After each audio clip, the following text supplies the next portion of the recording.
Abiso sa publiko, maghanda na sa mas malamig na panahon dahil ang pag-iral ng habagat nagtapos na. Habang malapit na ring umiral ang hanging amihan. Ang update sa iba't ibang weather system sa bansa, alamin natin kay Pag-asa Weather Specialist Lori De La Cruz.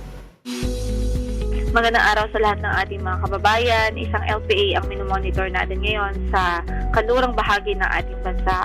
Huling namataan ng sentro nito sa layong 305 kilometers kanluran ng Puerto Princesa City, Palawan at nagdudulot niya ng maulap na papawrin na may mga kalat-kalat na pagulan at pagkidlat pagkulog sa Occidental Mindoro at northern portion ng Palawan. Samantala, aasahan din natin ang maulap na papawrin o bagyang maulap hanggang sa maulap na papawrin na may mahinang mga pagulan sa Batanes, Cagayan, Isabela, Apayao at Abra dahil naman sa northeasterly surface window. Sa Kamaynilaan at nalalabing bahagi ng ating bansa ay generally maaliwalas ang mararanasang panahon diba sa isolated thunderstorms. Bukod dyan, meron din tayong minomonitor na bagyo, isang bagyo sa labas ng PAR, si Super Typhoon Bulaven. Huling namataan niya sa layong 2,455 kilometers silangan ng extreme northern Luzon. Pero sa ngayon ay pababa naman ang tsansa na pumasok ito sa ating area of responsibility base sa ating latest analysis.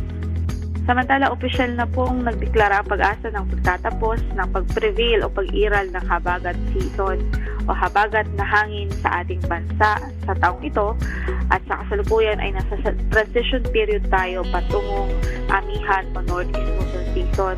So asahan natin sa mga susunod na araw o kaya na may linggo ang maaaring pag-umpisa o opisyal na onset ng northeast monsoon sa bansa.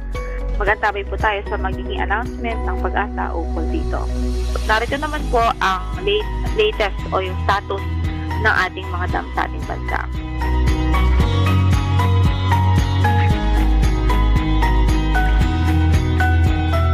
Yan ang latest mula dito sa Pag-asa. Ito po si Lori De La Cruz. Maraming salamat Pag-asa Weather Specialist Lori De La Cruz at paalala muli sa ating mga kababayan para maging ligtas sa lahat ng pagkakataon mula sa epekto ng pabago-bagong panahon. Huwag kayong tumutok dito lang sa PTV Info Weather.